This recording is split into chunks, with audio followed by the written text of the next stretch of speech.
Hello tout le monde, c'est Nessendil pour The Horizon. Bon, je dois vous enregistrer cette vidéo depuis pas mal de jours.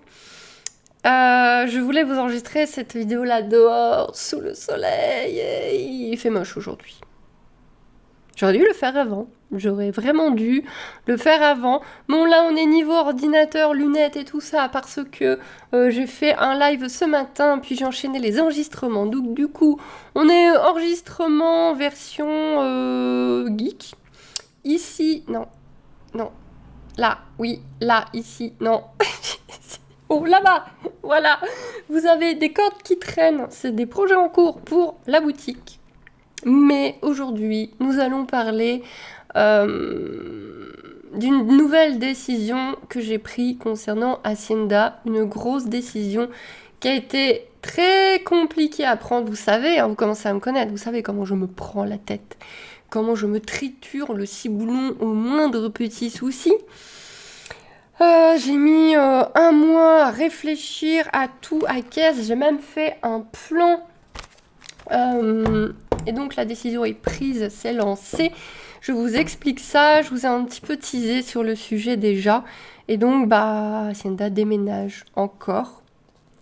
Donc c'était une décision très très très dure à prendre parce qu'on est tellement bien là-bas. Mais on est tellement bien parce que c'est le printemps et l'été, si on peut dire. Parce que là, l'été qu'on a eu, voilà. Et là, on va arriver sur l'hiver, sur l'automne et l'hiver. Et donc, il y avait une décision à prendre. Du fait que, alors, essayons de tout remettre, de rien paumer en route. Sinon, dans les commentaires, on va me dire, ah mais oui, mais non. Je vais essayer de penser à tout. Donc Hacienda a fait énormément de conneries. Hacienda ne respecte pas les clôtures à l'endroit où elle est. Ça va beaucoup mieux depuis qu'on a fait le débourrage et qu'on la travaille. À savoir que Laura qui a fait le débourrage l'a travaillé beaucoup. Elle travaillait quasiment tous les jours, donc elle a arrêté de faire ses bêtises. Sauf que là, le débourrage est terminé, donc on la travaille juste avec Laura le week-end. J'ai juste un cours avec Hacienda et Laura le dimanche. Et moi, mon mari ayant terminé ses vacances, ayant repris le travail, je rappelle, on a une voiture pour deux, et mon mari ne faisant qu'une journée de télétravail par semaine, et en général, il y a tellement de choses à faire, puisque j'ai enfin la voiture, que je n'ai pas toujours le temps d'aller à l'écurie, que en général, je vois Hacienda une fois par semaine. Donc Hacienda est travaillée à nouveau une fois par semaine. Donc de un, elle travaille pas beaucoup, donc elle va très certainement recommencer ses bêtises. De deux, ce n'est pas plaisant d'avoir un animal que vous ne voyez qu'une fois par semaine. De trois, même pour Hacienda, ça commence à être vraiment compliqué moralement, puisque je vois dimanche dernier, elle est restée en plein cagnard à l'entrée du pré où je venais de la remettre après l'avoir travaillée. Elle est restée à l'entrée du pré. Et tout le temps, que je range les affaires, que je prépare la voiture, que je m'apprête à partir, alors que j'étais à des mètres et des mètres d'elle, elle me regardait et elle attendait à l'entrée du pré, alors que on avait fini de travailler, j'avais passé du temps avec elle en prairie, et je repartais et elle attendait, elle rejoignait pas les copains, elle m'attendait moi. Et c'est dur, c'est très très dur, c'est très compliqué à gérer quand vous abandonnez, parce que là c'est vraiment ce qu'elle ressentait, quand vous abandonnez votre animal, qu'elle rejoint même pas ses copains, qu'elle rejoint même pas l'ombre des arbres, c'est dur, c'est très dur. Et vous êtes nombreux à m'avoir dit, oh prends une demi-pension. Alors la demi-pension c'est revenu mais 15 fois. Alors la demi-pension, là par contre je vais peut-être avoir une façon de parler égoïste, peut-être, on va peut-être me le reprocher, mais la demi-pension, en gros, je demande à quelqu'un de s'occuper de mon cheval, mais moi je ne m'en occupe pas plus, quoi. Donc moi je continue à m'en occuper le dimanche, et j'ai quelqu'un qui vient s'en occuper 3 fois par semaine. Alors ça va pour un débourrage, hein, mais en gros, moi je vois pour une durée indéterminée, je vois mon cheval une fois par semaine pendant que quelqu'un s'en occupe 3 fois par semaine. C'est plus mon cheval, quoi. Ça sert à rien. Dans ce cas-là, autant soit la revendre, soit la mettre au père si j'espère avoir plus de temps plus tard, quand ma fille soit plus grande et tout, autant la mettre au père quelque part. Genre si je m'en occupe plus du tout. Et en plus, on va pas avoir la même façon de monter, on va pas avoir la même façon de travailler avec elle. C'est un cheval très sensible, qui apprend très vite, qui prend très très vite des habitudes. Donc une personne va la monter d'une certaine façon. Moi, je suis arrivée le dimanche, on va plus se comprendre. Oui, c'est très certainement égoïste comme façon de penser. Mais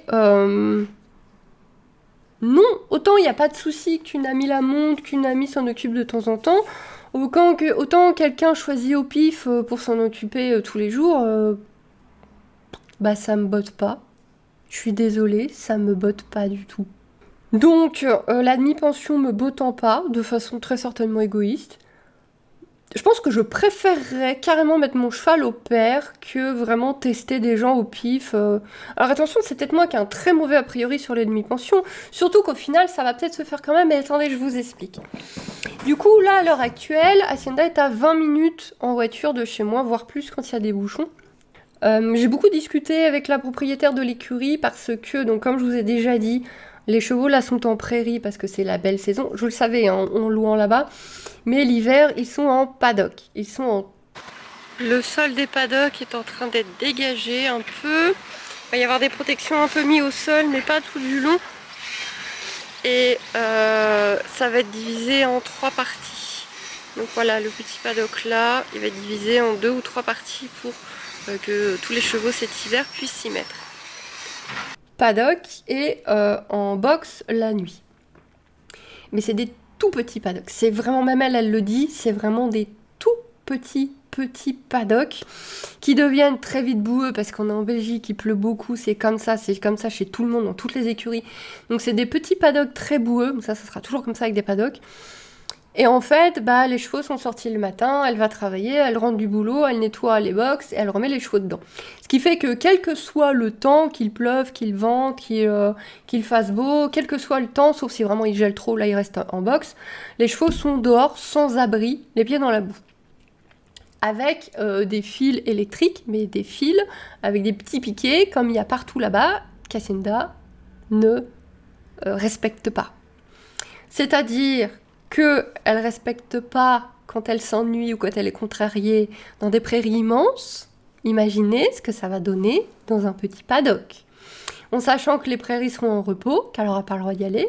Donc si tous les jours, en rentrant du travail, elle la retrouve dans les champs ou dans la ferme à côté, ou pire, on va vraiment avoir un problème. Et c'est quelque chose qu'on appréhende toutes les deux. Oui, je pense, moi je l'appréhende totalement, d'avoir mon cheval en liberté tous les jours, et parce que c'est ce qu'elle va faire. La propriétaire de l'écurie, changer ses piquets, ses fils tous les jours, je crois qu'à un moment donné ça va vite la gaver. Ils ont foi à volonté. Ça, c'était vraiment un point extrêmement important. Un autre point important qui avait fait que j'avais été là-bas, c'était qu'ils avaient foi à volonté. Mais là, la herbe à volonté, et vous savez le nombre de fois où elle a fait des conneries.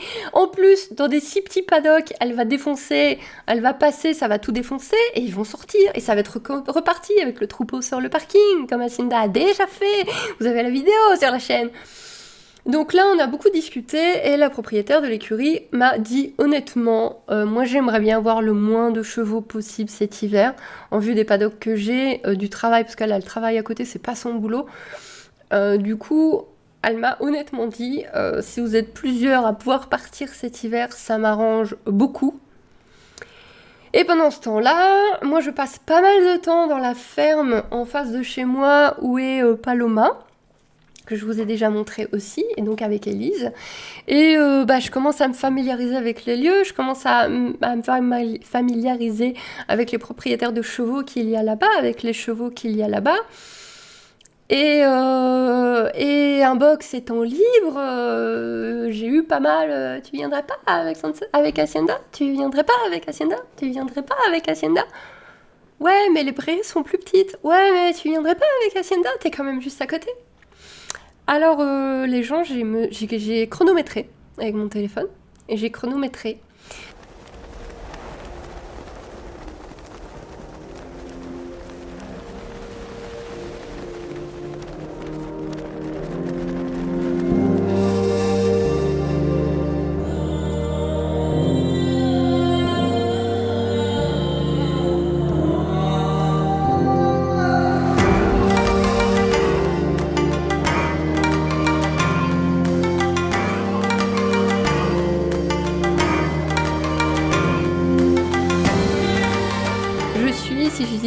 J'ai plus l'image sous les yeux, mais vous allez la voir vous. Si je dis pas de bêtises, je suis à 4 minutes 34 à pied de cette écurie. Je sais pas si vous imaginez le truc. C'est-à-dire que je peux voir mon cheval tous les jours. Et en fait, je me rends compte que rien que de vous raconter ça, je suis trop contente. Et c'est dans ces moments-là que je me dis que j'ai pris la bonne décision, c'est que je vais voir mon cheval tous les jours. Ça y est, je vais la revoir tous les jours. Et c'est cool. Et donc, oui, la décision est prise. J'ai fait le pour et le contre. J'ai discuté avec tout le monde. J'ai discuté avec le propriétaire là-bas. J'ai discuté avec ma propriétaire actuelle. Et j'ai discuté avec des propriétaires de chevaux sur place. Et donc, du coup, les chevaux sont en box. Donc ça, c'est vraiment le truc où à la base, je disais non parce que j'étais hors de question de remettre mon cheval en box. Mais à l'un ou l'autre endroit, les chevaux font du box la nuit, de toute façon. Là, la différence, c'est que les chevaux sortent quand quelqu'un passe les sortir. C'est une pension où on gère tout. C'est nous qui gérons tout. Le foin est distribué par le propriétaire de l'écurie, la nourriture est distribuée par le propriétaire de l'écurie, mais c'est nous qui décidons des quantités. Donc moi, je veux qu'elle ait foin à volonté. Ce n'est pas négociable. Hacienda doit avoir foin à volonté, donc j'ai négocié, il n'y a aucun problème, on décide du foin qu'on met, donc elle aura foin à volonté. Et l'alimentation, c'est du mélange, je n'ai pas envie qu'elle ait de mélange, vous savez, c'est du mélange plein de céréales, je n'ai pas envie qu'elle mange plein de céréales comme ça, si c'est possible. Je vais essayer de lui trouver une alimentation vraiment granulée à base de plantes, vraiment d'herbes concassées.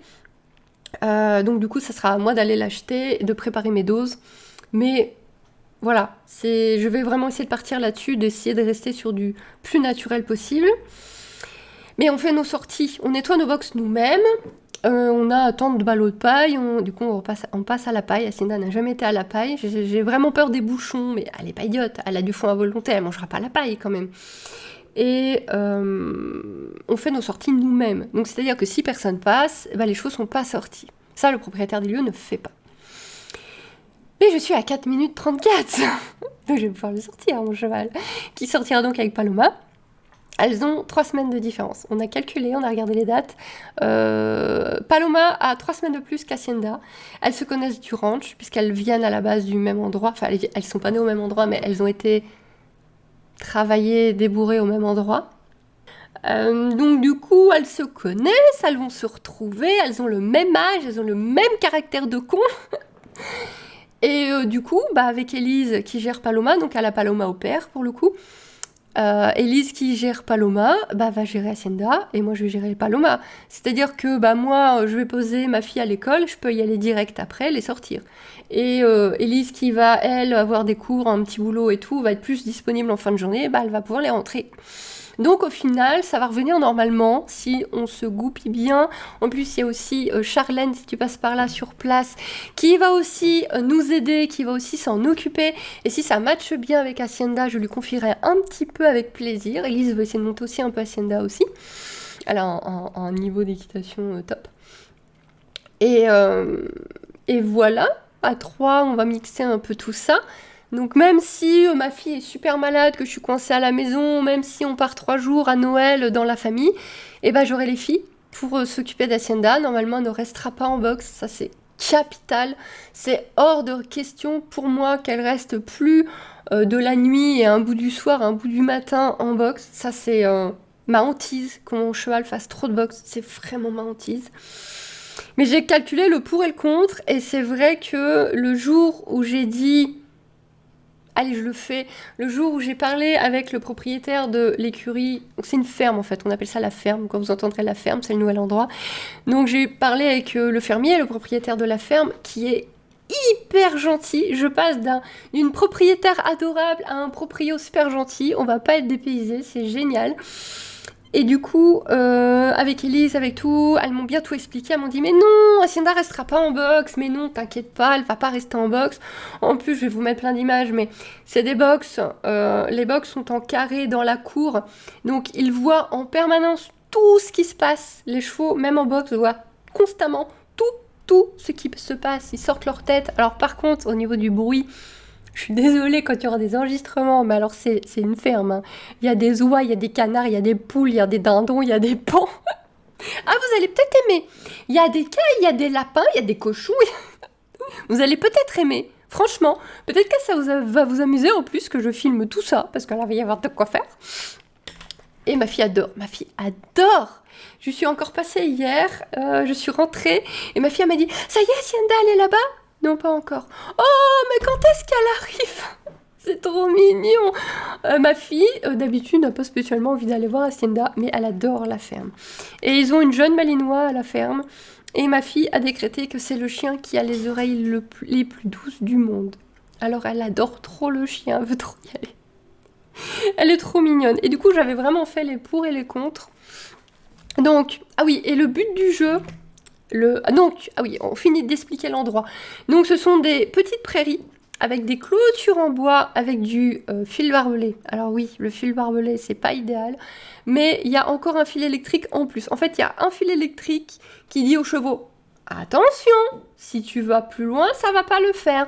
Et ensuite, vous avez des énormes barrières en bois avec en plus des fils barbelés. Donc elle ne peut pas sortir de ça. C'est Alcatraz. Elle ne peut pas sortir de ça. Et c'est assez grand pour que ça reste en herbe. Donc les chevaux sortent par deux.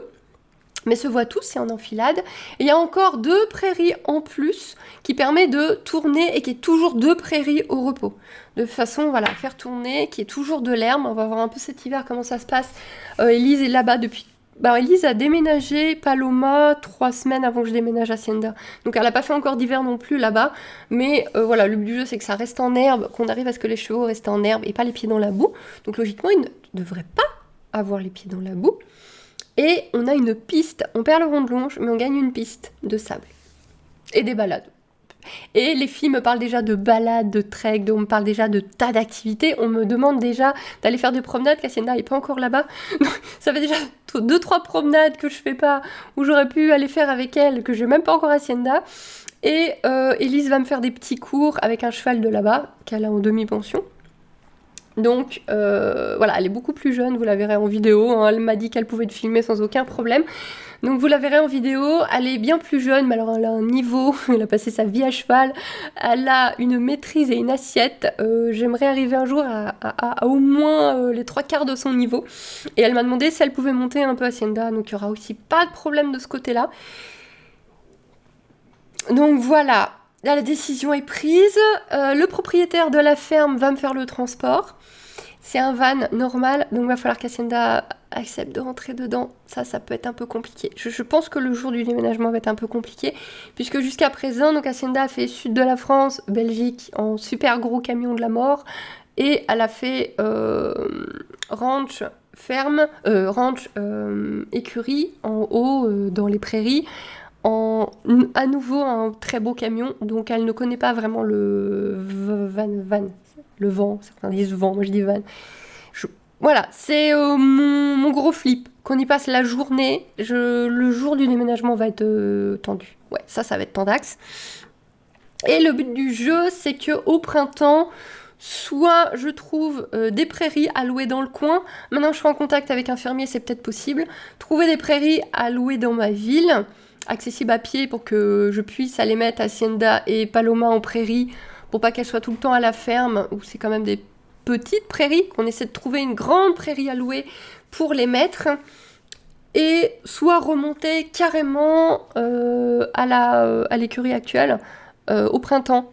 Donc voilà, on se tient informé avec ma propriétaire actuelle. Ça va dépendre un peu comment ça se goupille avec leurs propres chevaux à elles, parce qu'elles ont aussi des projets avec Laura. Donc s'il y a de la place au printemps, selon comment est Hacienda dans sa tête, si elle a besoin à nouveau de vraiment dégazer en immense prairie, on remontera là-haut. C'est une possibilité. On n'est pas viré, on part avec le sourire et en restant très bonne copine. J'ai rencontré des gens vraiment géniaux là-haut. Et si je peux y retourner au printemps, on y retourne au printemps. Et si je peux louer une prairie à côté de la ferme pour que cet été les filles puissent bouger un peu plus, je le ferai. Voilà. Je vous montre quand on déménage. Et après, vous allez avoir la vie de la ferme. Alors, je vous le dis maintenant, hein, vous allez en bouffer de la vidéo de poney. Vous allez en manger de la vidéo de cheval. Je suis vraiment désolée pour ceux qui ne supportent pas les vidéos cheval, mais du coup, vous ne devez pas être là. Mais va y avoir beaucoup de vidéos cheval. Parce que maintenant qu'Hacienda est débourrée, il y a énormément de choses à lui apprendre, c'est-à-dire qu'elle connaît le pas, le trot, très vaguement le galop, parce qu'apparemment dans le rond de longe, elle a du mal à galoper, donc elle connaît très très vaguement le galop monté, et il y a tout le reste à apprendre, il y a tout, Et moi, j'ai des cours à prendre en plus à côté. Donc ça sera avec Ottawa. Vous découvrirez Ottawa, qui va me servir de monture d'apprentissage. Il a 14-15 ans, Ottawa, il est très calme, donc nickel. Et puis tout le travail à pied que je compte bien continuer. Et puis la vie de tous les jours. Et puis toutes les balades et tout ce qui est prévu. Vous allez avoir beaucoup de vidéos cheval. Beaucoup, je vais en mettre aussi beaucoup sur TikTok, je pense. Toutes nos conneries. Je pense que la pauvre Hacienda va devoir apprendre déjà à gérer des poules et des oies. Je sais pas comment elle va le prendre. Ça, par contre, je sais pas comment elle va le prendre, hein, les poules et les oies. On verra bien. Hein, voilà, le rite de passage, c'est d'éclater une poule, visiblement. Donc bon, j'espère que ça n'arrivera pas, mais on verra bien. Hein. Après, vous allez avoir beaucoup de bonnets, beaucoup. Je vous fais des beaux jours et je vous dis à bientôt. Bye bye.